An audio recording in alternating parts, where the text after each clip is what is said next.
Sœurs et frères dans le Christ, bonjour et bienvenue à cette méditation en ce mardi où nous célébrons, continuons à vivre notre cheminement avec le Seigneur, à la suite du Seigneur. L'évangile de Luc au chapitre 11 que nous lisons aujourd'hui nous présente Jésus qui ne se fait pas de scrupules à entrer dans la maison d'un pharisien.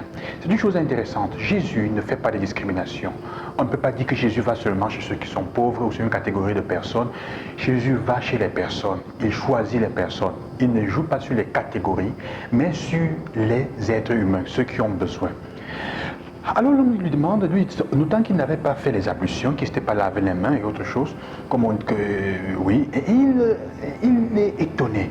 Jésus lui dit, ce n'est pas ce qui entre, ou plutôt, vous lavez l'extérieur, vous soignez bien l'extérieur, mais vous oubliez de soigner l'intérieur.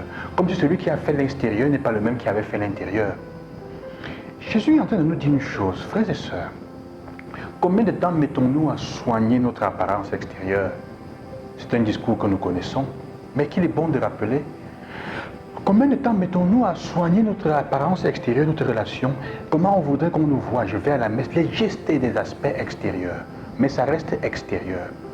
On se garde bien de prendre soin de l'aspect intérieur. Je propose comme d'habitude. Est-ce que quand tu fais ton planning de l'année, dans ton planning, il y a un moment où tu as prévu de t'arrêter pour une recollection, pour une retraite, une journée, une demi-journée à passer dans la méditation de la parole de Dieu avec le Seigneur. Ce n'est pas un luxe, frères et sœurs, c'est une nécessité. Tu ne peux pas continuer à faire des gestes extérieurs, mais qui n'ont pas une correspondance intérieure. C'est pour ça, ça va créer une schizophrénie, une séparation dédoublée. C'est pour ça que parfois, on agit et ce qu'on fait ne correspond pas. Jésus dit en effet, à l'intérieur vous êtes remplis de cupidité et de méchanceté. Il est temps de faire un examen de conscience de la vérité de ton cœur, ce que nous portons à l'intérieur. Ce qui est intéressant, c'est que le texte nous dit, donnez d'abord en aumône ce que vous avez. La traduction française n'est pas complète. Et le texte en fait devrait dire, donnez d'abord en aumône ce que vous avez à l'intérieur de vous, et tout le reste sera pur. Ce qui est à l'intérieur de toi, qu'est-ce que tu donnes? Le Seigneur nous invite à donner la meilleure, la vérité de ce qui est en nous. Puisque, comme vous savez, c'est ce qui sort de l'intérieur qui rend impur.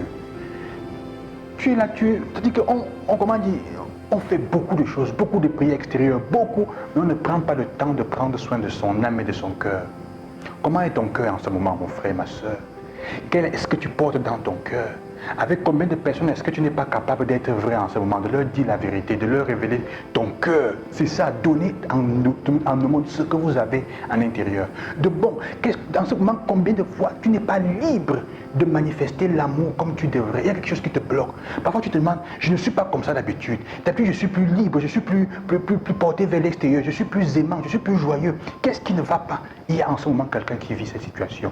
Pose-toi la question, qu'est-ce que j'ai fait? Qu'est-ce qui s'est passé à l'intérieur? Il y a des fois où nous arrivons à un moment où notre intérieur est détruit. Nous sommes morts, mais on continue. C'est notre corps qui continue à vadrouiller et à se balader. C'est important, le Seigneur dit cela. Faites attention à ne pas tellement vous occuper à nettoyer, à mettre de belles perruques, de belles greffes, de belles tout ça, beauté, enlevant le Saint-Sacrement, à vous manifester aux yeux des gens d'une certaine façon. Alors quand tu rentres à la maison le soir, tu es amer. Les gens autour de toi ne peuvent pas rester. Ta vie est triste, d'une tristesse profonde. Tu es seul, tu sens la solitude dans ton cœur parce qu'il y a quelque chose qui ne va pas. Que le Seigneur nous donne cette grâce, frères et sœurs.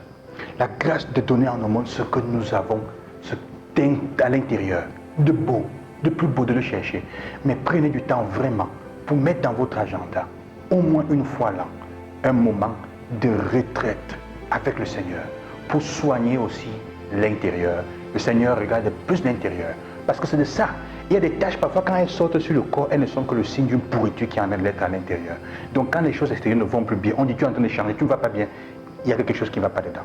Que Dieu vous accompagne, qu'il vous bénisse, il est toujours avec vous, il est avec nous. Et il veut manger chez toi aujourd'hui.